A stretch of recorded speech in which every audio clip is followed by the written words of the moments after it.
अस्सलाम वालेकुम व्यूअर्स, मैं हूं समीना पाशा। उम्मीद है आप लोग खैरियत से होंगे। व्यूअर्स, कुछ आम खबरें और अपडेट्स लेकर इस व्लॉग में आपके सामने हाजिर हैं जनाब। इंपॉर्टेंट खबरें हैं जी, क्योंकि एक तो आज आपको बताएंगे कि जो ईरान और इजराइल अमेरिका वॉर है उसके अंदर अब क्या पेशरफ्त होने जा रही है। एक और 9/11 की बाज़गश्त क्यों सुनाई दे रही है, और क्या ये वाहिद एक ऑप्शन रह गया है कि कोई डिज़ास्ट्रस किस्म का काम हो तो फिर ही ये जो जंग है इसको एंड किया जा सकेगा। इसके ऊपर क्या मुख्तलिफ तफसीलात हैं आपके साथ शेयर करते हैं। दूसरी तरफ ईरान के सुप्रीम लीडर मुज्तबा आयतुल्ला खामेनाई का पहला पैगाम जारी हो चुका है, और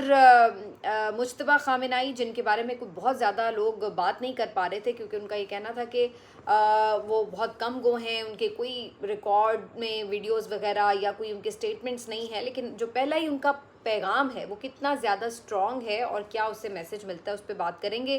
कुछ पीटीआई की अंदरूनी सियासत और सुहेल आफरीदी साहब आजकल किस महाज पर हैं उसके हवाले से आपको बताएंगे। और फिर एक खबर जो है वो एक शैतानी मुजस्समे के हवाले से भी है, इंटरेस्टिंग खबर है जो कि कराची से आई है, उसके ऊपर भी बात होगी। तो काफ़ी कुछ है इस व्लॉग में। आपसे रिक्वेस्ट है कि चैनल को सब्सक्राइब कर लें अगर अभी तक सब्सक्राइब नहीं किया।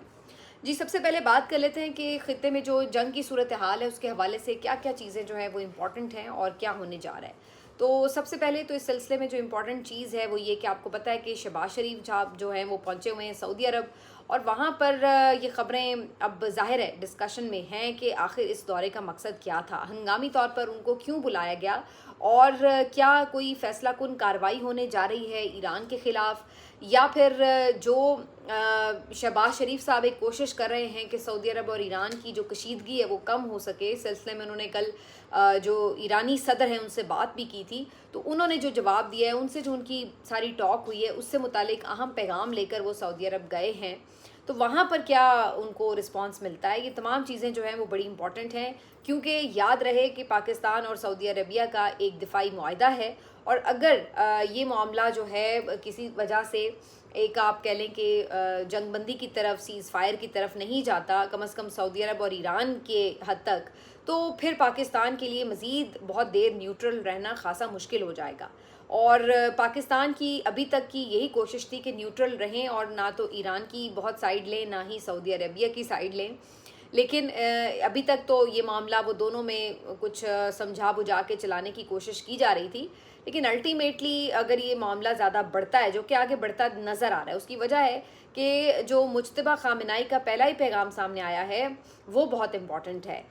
मुज्तबा खामेनाई जो कि अब नए सुप्रीम लीडर हैं ईरान के, उनकी जानिब से जो पहला पैगाम सामने आया है वो बहुत जज्बाती भी है, बहुत एग्रेसिव भी है। उन्होंने इस बात का जिक्र किया कि किस तरह से उनकी फैमिली को शहीद किया गया है, और उनके वालिद को, उनकी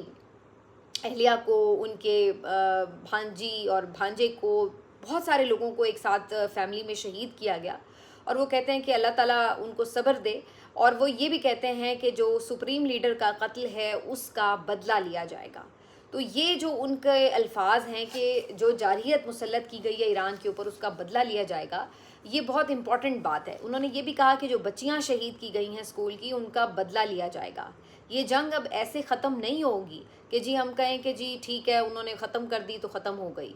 अब ये बदला लिए बगैर जंग ख़त्म नहीं होगी। इसके साथ जो उन्होंने बहुत ही एक अहम बात की है वो ये है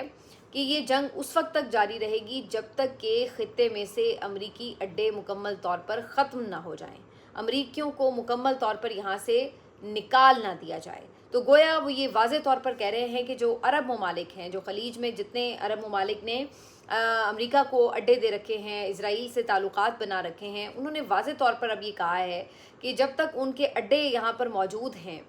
उनके ऊपर अटैक हम करते रहेंगे। अब ये फिर एक बहुत वाज़े इस बात की तरफ निशानी है कि अगर कोई ये समझ रहा है कि जनाब अगर फर्दर जो है उनके ऊपर अटैक करने से मामला रुक जाएगा, तो अब तो उनके पैगाम की हद तक तो कम अज़ कम ये नज़र नहीं आ रहा। उससे तो ये लग रहा है कि उनका टारगेट अब बिल्कुल सेट है। ऐसा नहीं है कि वो सिर्फ उनको कोई मिज़ाइल मारता है वो जवाबन मिज़ाइल मार देते हैं, बल्कि उनके जहन में बाकायदा एक प्लान है,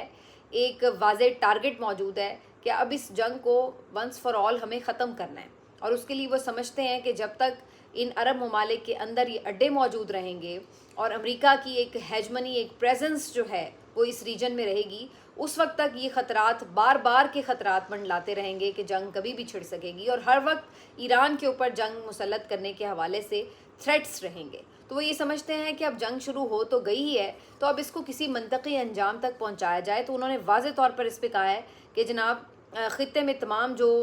इनके अड्डे हैं उनको ख़त्म करना होगा, और उनका मुख्तसर पैगाम वाज़े तौर पर ये बताता है कि ईरान के जो लोग हैं वो लड़ने के लिए तैयार हैं और वो किसी सूरत सरेंडर नहीं करेंगे, वो उनकी डिक्शनरी में नहीं है। अब ये जो पहला ही मैसेज है उससे तो बज़ाहिर यही नज़र आ रहा है कि उनकी टोन बहुत एग्रेसिव है, और वो बदला लेने की जब बात कर रहे हैं तो इसका मतलब है कि वो फर्दर अभी हमले जारी रखेंगे, ना सिर्फ इजराइल पर बल्कि इसके साथ साथ जो अरब ममालिक में उनके अड्डे हैं उनके हवाले से भी उन्होंने क्लियर अपनी जो स्ट्रैटेजी, जो पॉलिसी है वो बता दी है। तो अब यहाँ पर वही सिचुएशन है जिसके बारे में मैं अभी बात कर रही हूँ कि अगर उनकी तरफ से इन अड्डों के ऊपर हमलों का सिलसिला जारी रहता है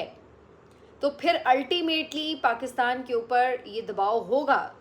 सऊदी अरेबिया की तरफ से कि या तो आप ये हमले सफारती तौर पर बंद करवा सकते हैं तो बंद करवाएं, और अगर आप नहीं करवा सकते तो फिर आप इनका जवाब दें। तो इसीलिए मैंने जो शुरू में बात की कि अगर ये सिलसिला दराज रहता है तो फिर ये पाकिस्तान के लिए पोजीशन लेना, न्यूट्रल पोजीशन लेना शायद बहुत ज़्यादा देर तक मुमकिन नहीं रहेगा, और यही वो एक क्रूशल पॉइंट होगा जहाँ पर पाकिस्तान बहुत कुछ सोच समझ के फ़ैसला करेगा। क्योंकि सऊदी अरेबिया को इनकार कैसे करेंगे, आपको पता है कि वहाँ पर कितने स्टेक्स हैं, इतने पैसे सऊदी अरब ने हमारे ख़जाने में रखवाए हुए हैं, इतने आपके जो ओवरसीज़ पाकिस्तानी जो पाकिस्तान से वहाँ पे मज़दूर गए हुए हैं काम करने के लिए, उनकी तादाद कितनी बड़ी है, और उनके थ्रू जो तरसीलाते ज़र आते हैं वो अपने आप में पाकिस्तान की मईशत की बैकबोन है। तो वो भी अगर वो किसी तरह बंद करते हैं उनका यहाँ पर आना जाना तो फिर क्या सूरत हाल बनेगी। और ये पिछले दिनों बात हो भी रही थी कि जब ये ख़बर आई कि जनाब अरब ममालिक जो है इस बात के ऊपर माइंड कर रहे हैं कि उनके हवाले से जो है वो सोशल मीडिया पर क्या प्लान हो रहा है, क्या गुफ्तगू हो रही है, तो उसके ऊपर उन्होंने पूछगछ भी की और माइंड भी किया है। तो फिर बहुत से लोग ये बात कर रहे थे कि ऐन मुमकिन है, क्योंकि वहाँ पर कुछ लोगों को सज़ाएं भी मिली हैं जिन्होंने वीडियोस वगैरह जारी की हैं या कुछ यानी वहाँ के लॉज के अलावा जो है वो कुछ काम किए, तो उन्होंने उनके ऊपर सख्त तंबीह भी की है। तो बहुत से लोग ये बात कर रहे हैं कि इस बात का खुदा न खास्ता अंदेशा रहेगा कि जो गल्फ़ कंट्रीज़ हैं ओवरऑल उनमें जो पाकिस्तानी वहाँ पर काम करने के लिए गए हैं कहीं उनको मज़ीद मुश्किलात का सामना ना करना पड़े। ये ना हो कि उनको डिपोर्ट कर दिया जाए, ये ना हो कि किसी तरह के उनके माशी मसाइल वहाँ पे शुरू हो जाए। किसी भी सूरत में कोई भी वहाँ पे मामलात होते हैं तो ज़ाहिर है उसका इफ़ेक्ट डायरेक्टली पाकिस्तान की जो मईशत है उसके ऊपर पड़ेगा। तो एक तो हमें इस पूरे सिनेरियो को जहन में रखना होगा, तो दूसरी तरफ हमें ये भी देखना होगा कि अगर हम सऊदी अरेबिया के इन तमाम एहसानों के बोझ तले उनके साथ हर सूरत खड़े होते हैं और दिफाई मुआहदा भी कर चुके हैं, तो लिहाजा हमें फ़िज़िकली अब उस फोर्स का इस्तेमाल करना होगा। तो उस सूरत में तो फिर हमें ये भी देखना होगा कि चाइना उसके ऊपर क्या कहेगा,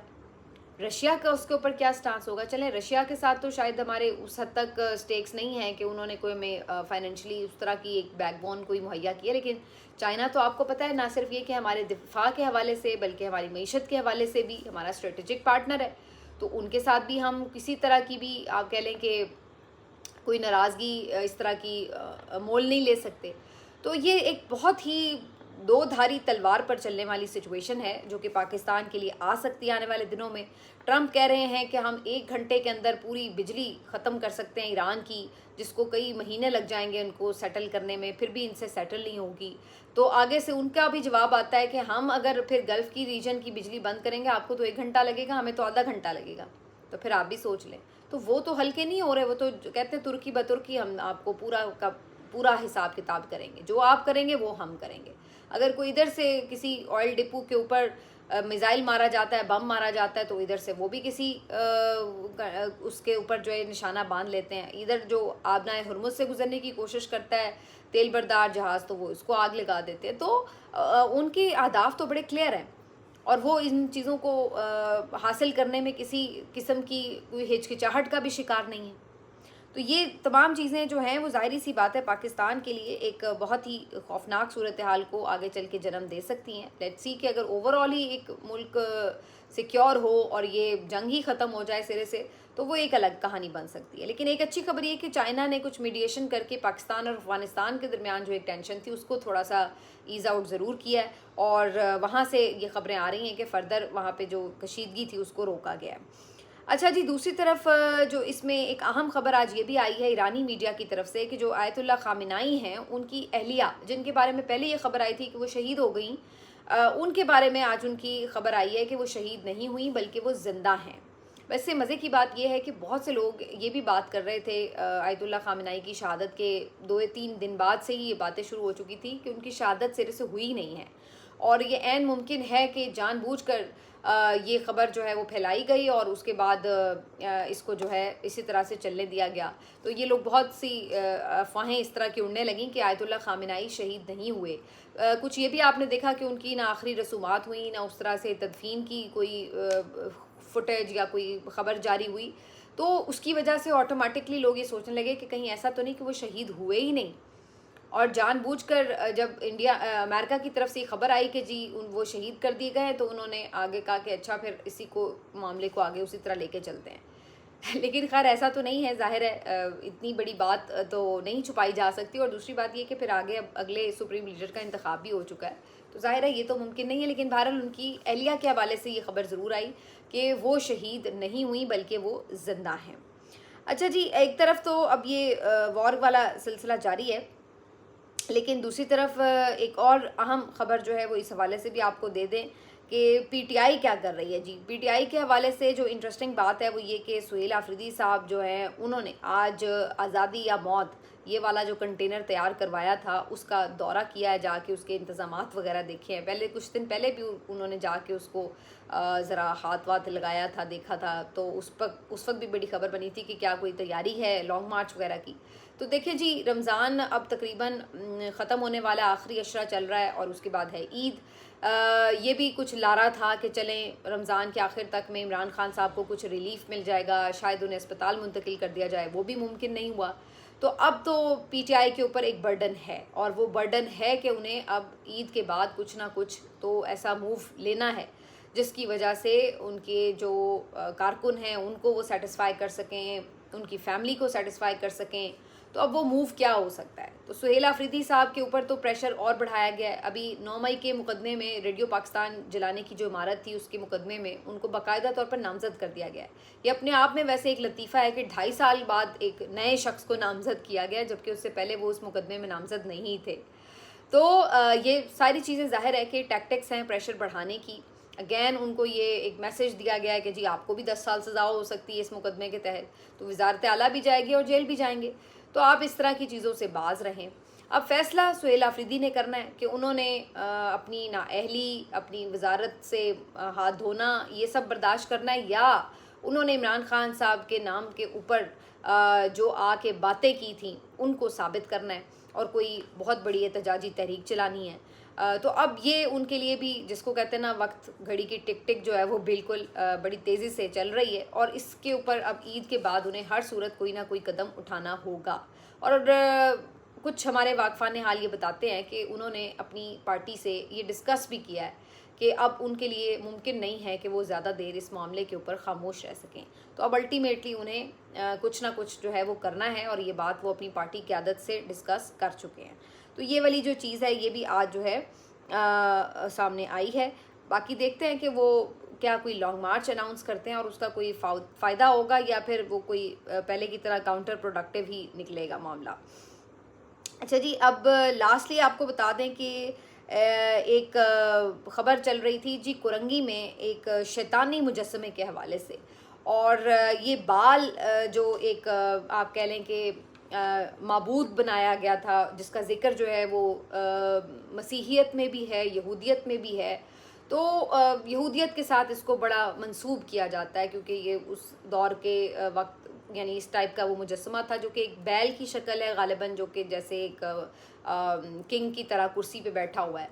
तो अब हुआ ये कि ये कराची में एकदम मुजस्समा किसी ने थर्मोपॉल से बनाया, और उसको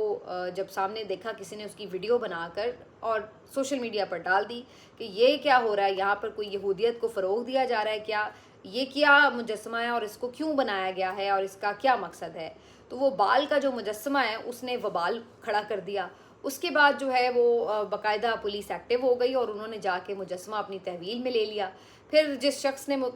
ये मुजस्समा बनाया उस तक पहुंची और फिर जिसने ऑर्डर किया उस तक पुलिस पहुंची। तो पता ये चला कि ये मुजस्समा इसलिए बनाया गया है कि यौमुल कुद्स के मौके के ऊपर उसको जलाया जाना था, तो उसकी जलाने के लिए ये जो मुजस्समा है बनाया गया था। और बहरहाल जब इसकी सोशल मीडिया के ऊपर ख़बरें आईं तो फिर उसको अपनी तहवील में ले लिया गया। तो उसके पीछे की जो कहानी है वो सारी ये निकली है। लेकिन फ़िलहाल जो इस सारे मामले के ऊपर यानी ज़ाहिर है लोगों के मजहबी जज्बात अपनी जगह हैं और जो उनके आप कह लें कि ईरान के साथ इस वक्त हमदर्दी है, जज्बात है लोगों के, वो अपनी जगह पे मौजूद हैं। लेकिन अब जैसे मैंने कहा कि बहुत कुछ जो है वो स्टेक पर है इस पूरी यानी जंग को लेकर के। मज़ीद ऑयल प्राइस जो हैं उसके बढ़ने के इम्कानात भी दिखाई दिए जा रहे हैं और बहुत सारी जो यानी और पाकिस्तान के स्टेक्स हैं वो इससे जुड़े हुए हैं। तो अब इसको फौरी तौर पर ज़ाहिर इग्नोर नहीं किया जा सकता, लेकिन अब इस जंग के अंदर आखिर नतीजा क्या निकलेगा उससे बहुत सारे मामलात आगे खुलते चले जाएंगे। मिलते हैं आपसे अगले वीलॉग में, अपना ख्याल रखिए, अल्लाह हाफ़िज़।